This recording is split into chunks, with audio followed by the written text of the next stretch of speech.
Thank you, Gary. Sean. Thank you, Carrie.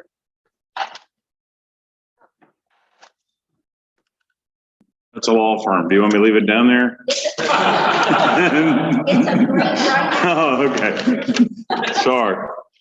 Hey, visitors today, we have Sheena Parton. Where's Sheena? Sheena, can you stand up and tell us what you do? That's what sorry about the mouthful of food. It's delicious. The fish is good. Thank you for the invite. I am Chief Partner of the Relocation Division. I will talk about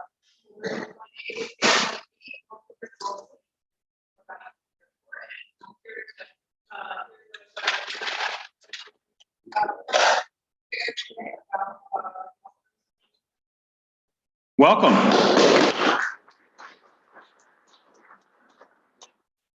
Colleen Mayer. Colleen?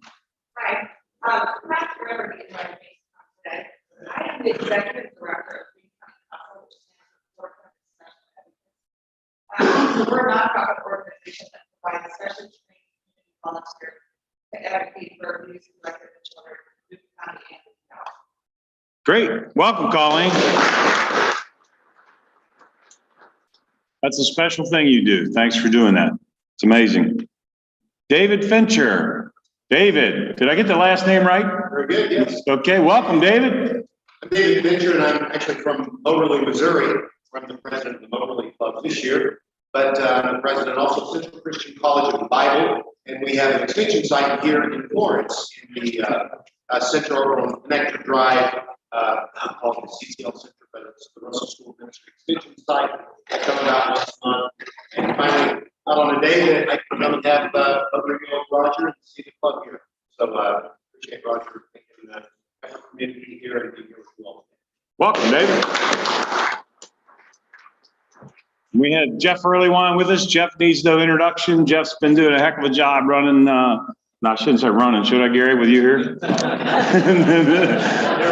Organizing all the million things that are in the air for the county of Boone. Welcome, Jeff Earlywine.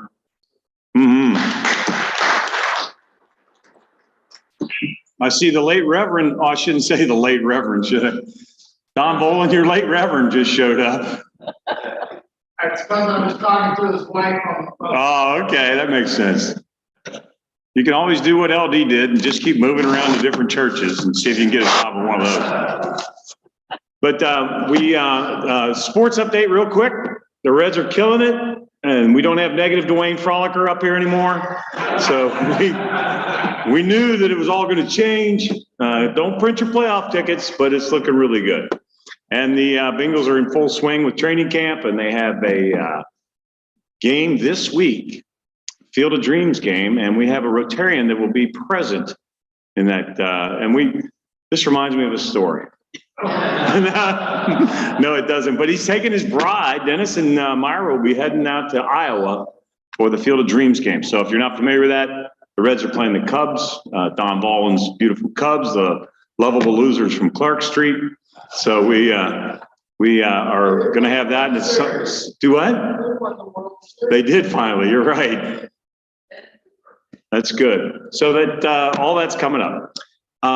Carrie has asked me, New Perceptions is the organization of the quarter to receive some funding. So here comes Julia. It's good she's still ambulatory as a school board chair locally. No beatdowns too much. So we're setting up a little video here. It's a 5-minute vignette, and we have the largest things that New Perceptions does is called support and employment. We have over 400 individuals in the Boone, Kenton, and Campbell areas working out there. So I'm going to show you a couple of our rock stars from Union, Kentucky that are self-described baggers. I used to be a clerk sacker, but bagger is a more appropriate term. And these two rock stars, if Julia makes it happen, we'll work it out for us. I always tell people that the happy people bagging your groceries are mine at New Perceptions. The unhappy people bagging your groceries are the kids I coached in baseball. They don't want to be there. Our guys like work. They like coming to work. They're on time. Biggie these days, they pass a drug test.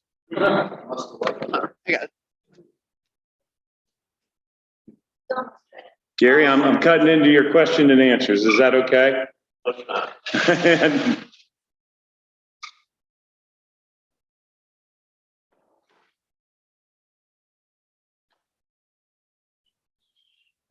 Work.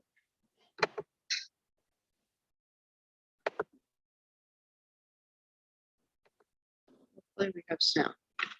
It's on.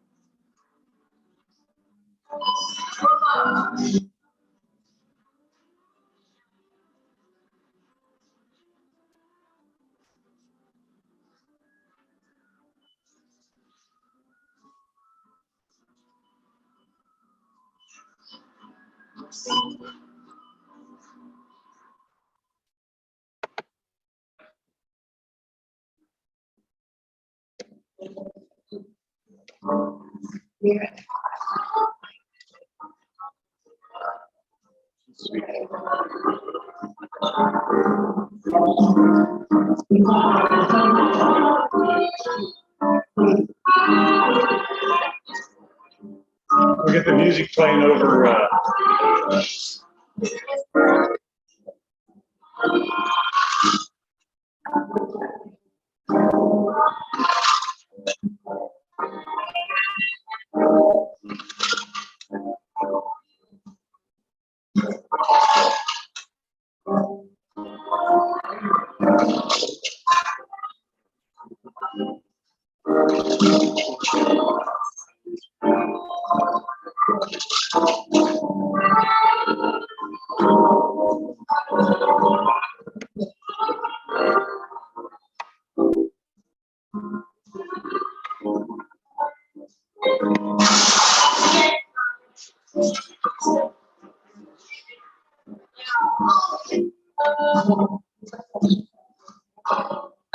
This is our hearing impaired version. There's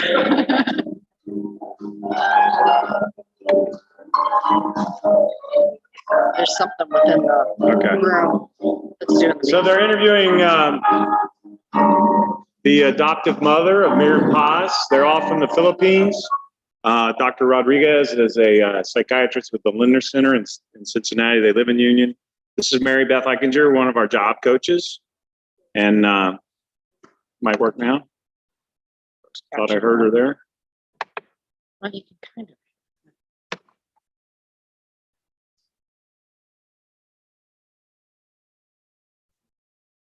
I should have stuck with my talk. Yeah.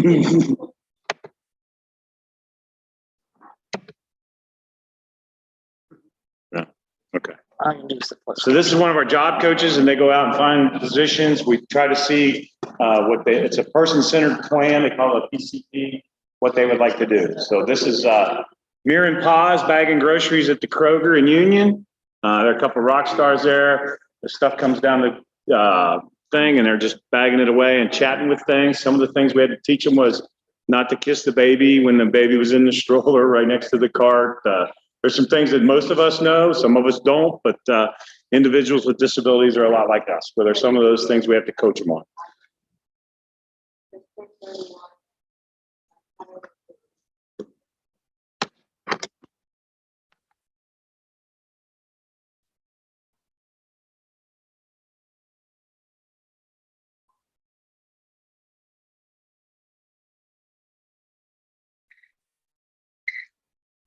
Again, we're back to the job coach. Mir says some of the things she likes about work because it's fun. Maybe you saw her sniff the candle that was coming down the conveyor belt. That's not everybody's choice, but most everybody that comes through Kroger's knows that they're going to get that extra service. And with the smelling of a candle, they might also get a critique, whether they like that flavor or not. This lady right here is a big fan of Miriam Paz, and I forget her name, but she's a regular there. We had Mir there, and then Paz was brought in later when the manager at Kroger there was willing to have another individual serve as well.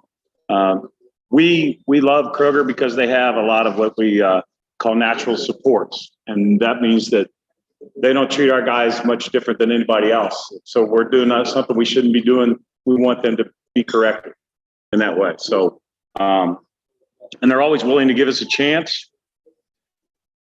And this was even before the pandemic and everything got even harder.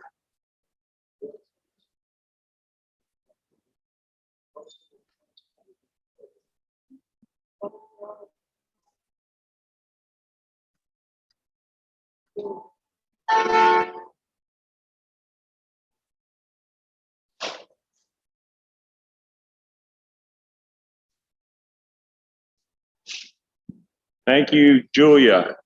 So the bottom line is that Dr. Rodriguez and his wife adopted these individuals from the Philippines. They were actually from another family member that were born over there, and they moved over here, and they've been incorporated into our society. They went to Raleigh High School, and now are doing thriving, as they say, as clerks, actors at Kroger's. So that's our largest program.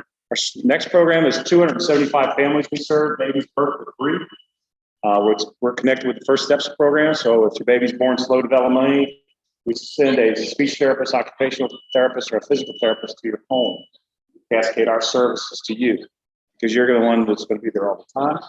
Our smallest, which a number of you have seen, is our Work Center program on campus. We have about 100 individuals that come to the Work Center, and they do light assembly. They enjoy being with each other. Some of them have tried to work in supportive employment in the community, and we're not able to do that, just to get further ingrained there. So that's New Perceptions. Thank you for the more than 5 minutes. I apologize, Judge. I yield the rest of the day.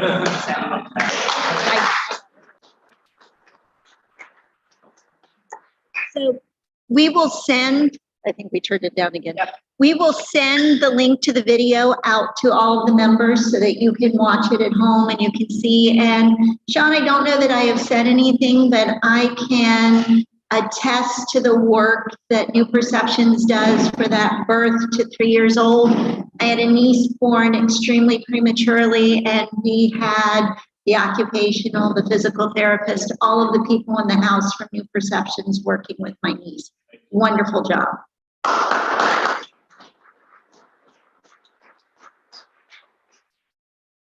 Couple of reminders before we move on to the main attraction that you're all really here to hear.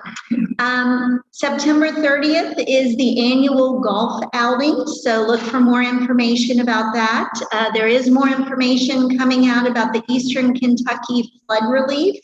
They now are able to accept online donations, so we'll be sending information out about how you can help with Eastern Kentucky and the flood relief.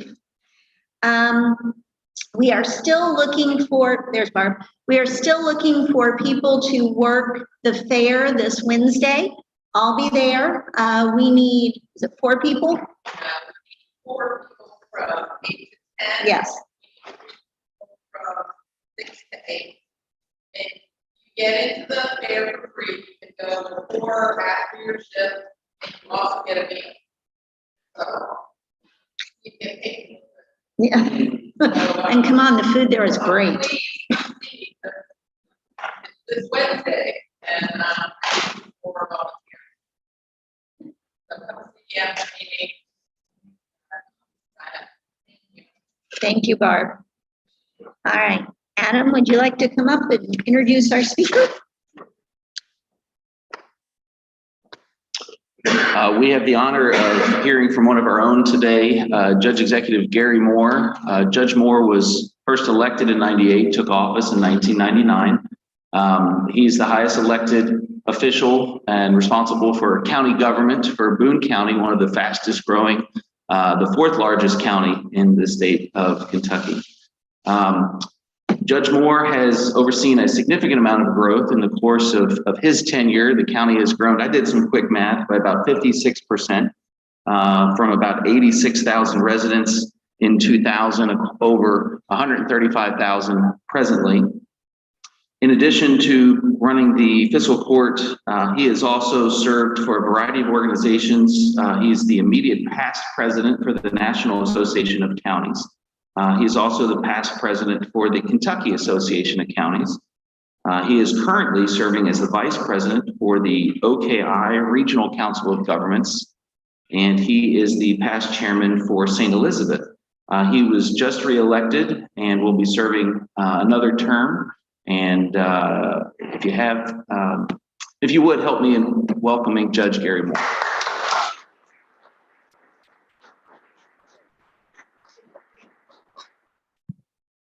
Thank you so much, Adam. I appreciate you and your leadership and all that you've done for our community. I've got a lot to cover, so I'm going to go a little faster than I might normally, but let me start by saying thank you. What an honor and a privilege it is for me to work for you, to serve as your county judge executive, and I view it that way. I kind of grew up in JCs and other social service type clubs. And I view this much as a continuation of that, getting to go to work every day and work for you, work for our community to try to make it the best place that it could possibly be. And I'm fortunate enough that I get to do it as a career now. Didn't start off that way, but that's the way it is today. And I feel very blessed to be able to do that with and for you. So let's start off. County's in great financial shape. Our balance sheet is probably as strong as it has ever been. And as I say that, I kind of glance over here at Jeff Earlywine. I would say it is the strongest it's ever been. And that reminds me that I need to mention my team. Jeff Earlywine is the deputy judge executive and the county administrator for us here in Boone County. And he is brilliant. He's the best of the best when it comes to administration of county government, city government. And I'm so pleased that he's part of our team. And thank you, Jeff. Yeah. Matthew Webster is the assistant county administrator, and that title is kind of vague because he does so many things. Matthew is a valuable member of our team, also a Rotarian here, as am I. So thank you, Matthew. Shauna Shulkers, she may be watching us. Hi, Shauna. Somebody had to stay at the office and answer the phone and keep the lights on. And Shauna volunteered to do that today. Of course, she's a Rotarian as well. And I appreciate Shauna and her leadership. And then Chris Courtney is the final member of the executive office team. And Chris is at another function today. So thank you all. So the finance and the finances of the county. We have set aside our 25% reserve fund, which is what the commissioners and I have determined as a minimum reserve. And that is set aside and nice and safe and there in case of a rainy day. We thought when COVID happened, that was the rainy day, that we were going to see some fairly deep cuts and reduction in our revenues and other things. And it just did not happen at the levels that we anticipated. And we came through it strong. And since the rebound has been even stronger in most cases, and we regularly see our occupational payroll tax beating all-time quarter, the like quarter from the previous year. And as we know, it's that revenue that allows us to do so much here in Boone County. I often get the question, well, airport's here, do you all own it? No, we don't own it. Well, the airport's here, how does that benefit us? Every job that is happening at CVG, by CVG itself, by Delta, by all of the other vendors and partners, those payroll taxes come to Boone County, not to Kenton County, which owns the airport. They come to Boone County. And because of the airport and it being the economic engine that it is and bouncing back stronger, especially in the area of air cargo and air freight, with the build out of FedEx, and we forget about DHL. DHL is growing and being very successful in itself. They seem to get overshadowed by Prime Air and the Amazon project. DHL, and we also have, of course, FedEx, UPS, and others. And the freight component is about ready to make CVG. When we see this build out, it will probably be the 4th largest airport in the US when it comes to air cargo. Air cargo produces the landing fees just like passengers do. And that allows our airport to be very successful, to be independent from taxes and other things. They do not get subsidies and those type of incentives, but their finances are strong, which make our finances strong. But it's not just the airport. It's residential real estate growth, construction, commercial construction. All of those things have bounced back very, very strong and make us as sound as we are today. With that said, inflation is really having an impact on us. Think about the number of total cruisers, all the public works trucks, all county vehicles, building inspection, animal shelter, everyone else that's out there driving a vehicle to do the job for you. Gas prices are impacting us at a very, very large amount, but also wages. We recently, with the county commissioner's support and the staff working together, had to take some major actions to improve the salaries that we're paying at several departments, but especially two that I'll draw attention to. And that is our PSCC center, the 911 center. The competition we're seeing for those high stress type jobs, a lot of our workers could be doing other things that's not as stressful. So we really had to increase our salaries, wages, and other benefits, but also the working environment that they work within at PSCC. The other is our jail deputies. You talk about a tough job, being a deputy jailer inside the jail and dealing with all of the things that we deal with on a day-to-day basis. Retention and attraction of those two departments, huge. We are fully funding our police. We did have to make some adjustments there with our Boone County Sheriff's Department and the deputies to attract and retain. We saw some other departments. It used to be Boone County Sheriff, everybody wanted to work there, and they still do, but we have to be competitive when it comes to the salaries and benefits. So those things, along with the recession in general, just the cost of supplies is really impacting us, but we're taking action. We're prepared for it. That's part of why our finances get strong so that we can be ready to deal with these type of challenges. Collaboration and partnership. You've always heard me talk a lot about that. Mr. Turner, Matt Turner, spoke last week here, and I was excited to hear his report. The Boone County schools, but let's not forget Walton Verona schools, another excellent school system here in the county, and then all of our private schools. But we partner in a large way with our school system. Our broadband project, we're talking a lot about it, and that partnership alone with our businesses, with the schools, and really all of us, that program alone is a huge statement in our plan for partnership. Yes, people need to do e-health visits. People need to do their shopping online, as we see so often. But we also have learned from school. The school bought the Chromebooks last year during the pandemic. Many children got them back home, had no way to connect them to anything. So our broadband project is getting national attention. We'll probably be the first county in the nation when we're finished early next year to be able to say we have 1 gig of high-speed broadband capacity to every residential home in our county with 1 gig of capacity. When we think about that and just that fact alone, it says we can, a person can move to Boone County or to live in Boone County and can work from home with the speeds that they need to be able to do that and to be able to conduct business as well as medical. We're very pleased and proud of that. As I stand here today, we're 63% complete. We have 20,447 homes that now have been upgraded or now have service, and we're well on our way to meeting or surpassing our deadline of March of next year. So we're very excited about that, but that's just one example of the partnerships we have with our schools and all of our businesses and others. So when we think about some of the other capital investments and projects, water, even in 2022, we still have really large areas of Boone County that don't have public water.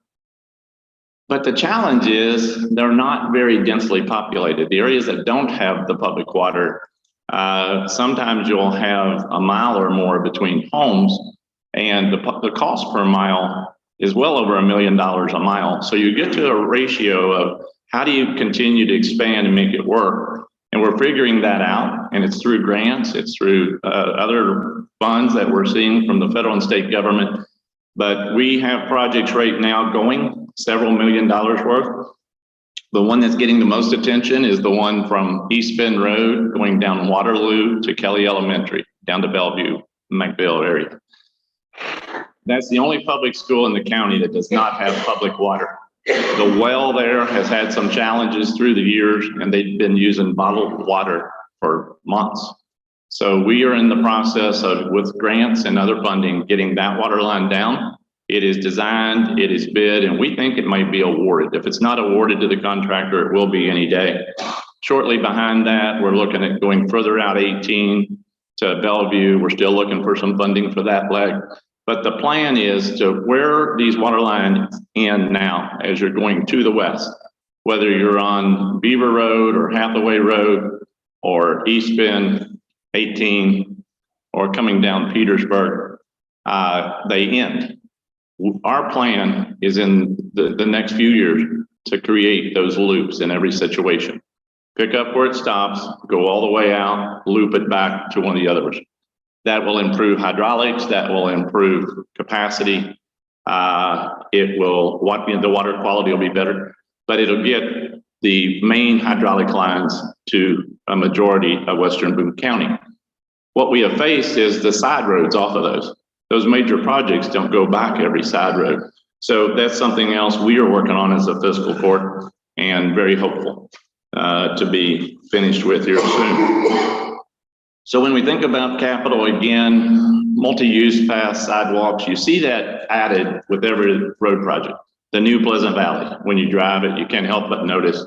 And I'm already seeing tons of people out there walking, running, biking. We see it every time we do another project. And we're also looking at those type of amenities on roads that are finished.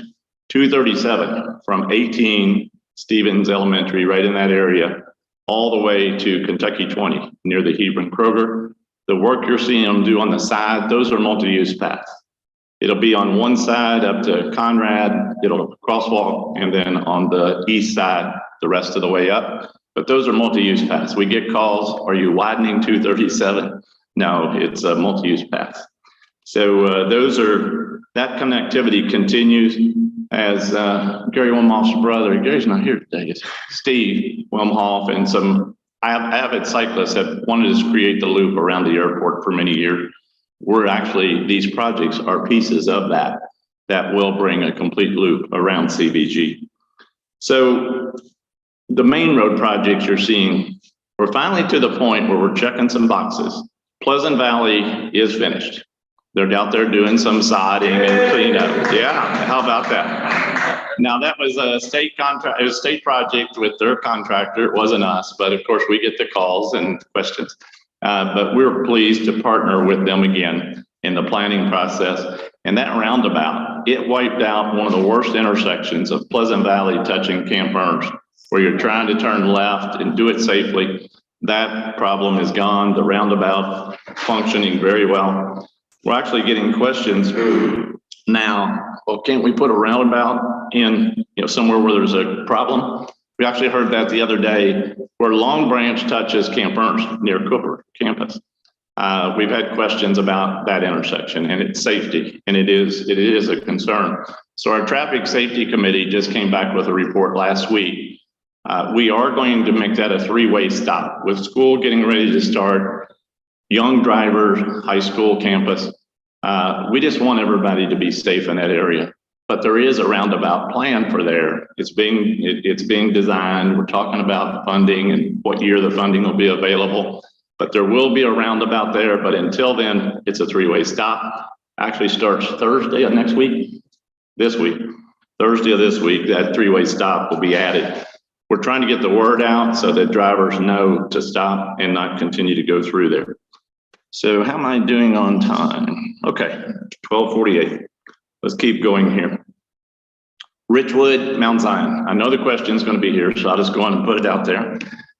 They're telling us that the new double diverging diamond format for Mount Zion will be driving on all the lanes in their new format, we're told, by Christmas, by the end of this year.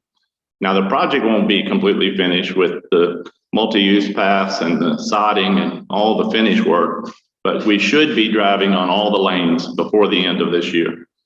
Richwood's been more of a challenge with the railroad track. Deal with the railroad. That's one of the toughest there is. Getting them to coordinate with moving the tracks and digging under the tracks to create the tunnel under the tracks and under 25 that will punch into that industrial park. That everybody talks about the double diamond at the interchange, but in addition to it, the roundabout where Triple Crown and Grand National Boulevard touch Richwood, that roundabout is finished. But then up on the 25 side, you've got what's called a SPUI, a single point urban interchange. That's what you see out here at 18 in Camp Ernst by the extension office. That type of intersection is what's going to happen at Richwood Road and 25, right in there against the railroad track. And that's why it's been time concerning at trying to get that built. So when you're on 25, you'll be going over Richwood Road, and the road will go under 25 and under the railroad track, right into that industrial park. $150 million we're talking about on these projects, so substantial. Richwood Road, they're telling us August of 2023 at the moment. So for that project, and you can't really open the new interchange crossover until you get that overpass built and the railroad connection, and that's why all of that is longer than Mount Zion. Believe it or not, though, these aren't far off the original contracts. These type projects take millions, hundreds of millions of dollars and time. It's not something that just happens overnight. And I think the state and their contractors are doing the best they can. Moving on quickly, Mineola is now under construction to make it 5 lanes from the airport tunnel out to 275. We're excited about that. Kentucky 18, there's a design for a new super street where you allow legal U-turns and take away some of the median crossings. That's being designed, that's fully funded for this year and next year to be constructed. And that's going to make a huge difference on 18. And then Donaldson Road, 5 lanes, that's supposed to go to bid in October of this year. So thinking about those things, a lot going on in the area of road construction. Our Parks Master Plan is complete. It was presented to the commissioners and our last fiscal court meeting.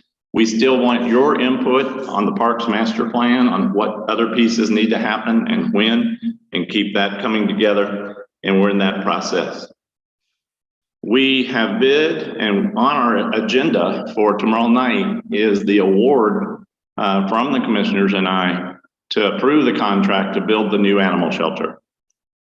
Many of our citizens have been so generous and kind. We had a capital campaign and we've raised about $2.25 million from private donations toward the building of the new animal shelter.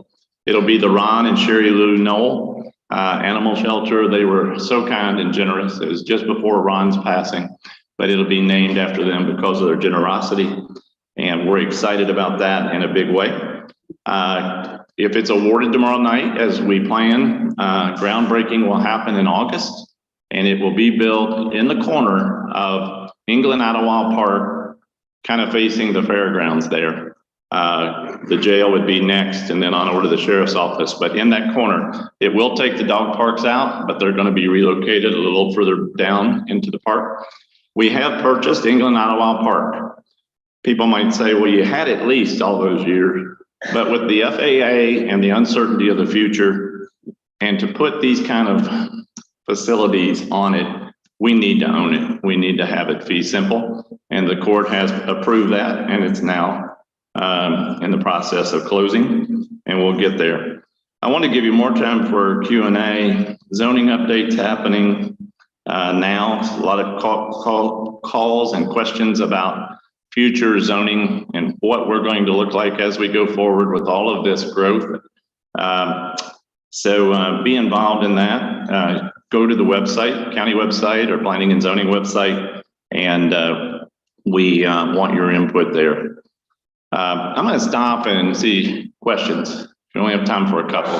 Judge, yes, sir. Mr. Howard. I was just curious about any movement or development as it relates to the arts in Boone County. I don't know if that's on the radar screen. Arts and culture is something I get a lot of questions about, and we're seeing some activity in the private sector. The old Methodist church that sits across from Towsey House, and there's actually 2 of those red brick buildings. They have been donated by a very generous landowner there to a nonprofit, Merit Theaters, and they are creating a arts and it'll be music as well as acting. They have an orchestra, and they'll be putting on performances, but total renovation with some addition to it. That's a very exciting piece for us. Mr. Hughes. Yeah, Boone County, or not Boone County, but Big Bone Park, as you go past that, there's a farm on the right-hand side, probably maybe a quarter mile down the road. Do you know anything about that? I mean, there was an old house there that was just an amazing looking house that tore down and did some kind of construction work there, and then it's just nothing's happening there. I just wondered if you knew anything about that. That was the Pioneer property, and the state Fish and Wildlife and the U.S. Fish and Wildlife in a collaboration bought it. It's with the stream mitigation funds that often get paid when development happens and streams are impacted. So the mitigation fund went to restore and repair streams on that farm, and I think an adjoining piece of property. It kind of works up the hill toward the Adair Wildlife Preserve. I think there may be 1 property separating them, but the future idea is to attach those and create a much larger parcel of property. But it really is a conservation and environmental preservation project for the streams. And of course, it comes down right across from Big Bone. It's not designed as a park for people to get on at this point, but as other pieces come together, that'll be something we'll be watching. Is there any updates on the truck stop off of Bridgewood? I know it's drag on, but it gets to be long again there in Florence and certain stops. So that's still burn for. Yeah, the one, it's going to be rebuilt. We were hoping to hear otherwise. We would love to have seen that be part of the neighboring property. I think they've planned kind of a retail center. We were hoping it would be both, but the truck stop owns it because of zoning and being grandfathered. There's not much we can do other than make sure that it's built back responsibly. Because of the limited access to Richwood Road between the interstate and this underpass that's taking place, we working with planning and zoning, working with the state, the limited access I think is going to help us a lot on right turns, left turns out. Their main flow of traffic will actually come around to 25 rather than Richwood is the intent, and have them come out, and with this constant flow intersection with this underpass, just have them come right down Richwood rather than bottling up that short section. The other thing that'll be eliminated, when Richwood Road goes under 25, you won't have that incline, especially in winter with ice and snow. That road will be flat from the interstate under the railroad and under 25. So I think with flattening that out and the flow, the way they're going to demand that they access, as well as the one on the other side, I think that's going to free that up a lot. And you won't have a traffic light at the top either, because that'll be a constant flow road into the industrial park. But yeah, it's coming back. Any other questions for Judge? The construction from one time road to 2025 and Bristol Road, is that a Kent County or Boone County or what's going on? Yeah, they call it a Boone County project because the mile marker where it starts is on our side, but you go into Kenton right after you pass Tobin Drive, about where that Kroger warehouse distribution center is. So from there on toward Independence, toward Bristow is Kenton. That project is fully funded and they've bought right away.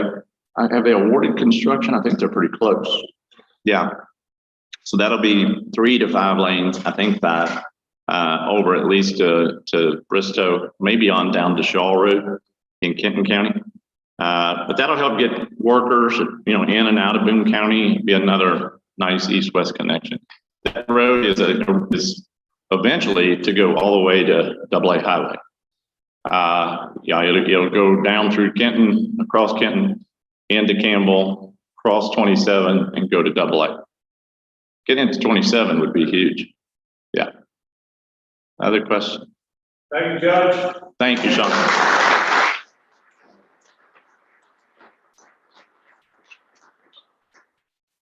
Always a pleasure. Look forward to it. Thank you, Judge. Carrie had to step out. I think she had to go do scheduling her child at the high school. So I'm going to wrap it up. Next week, we have Lacey Starling with Link and KY. And everybody bring a potential new member to the meeting next week. Have a good week. Thank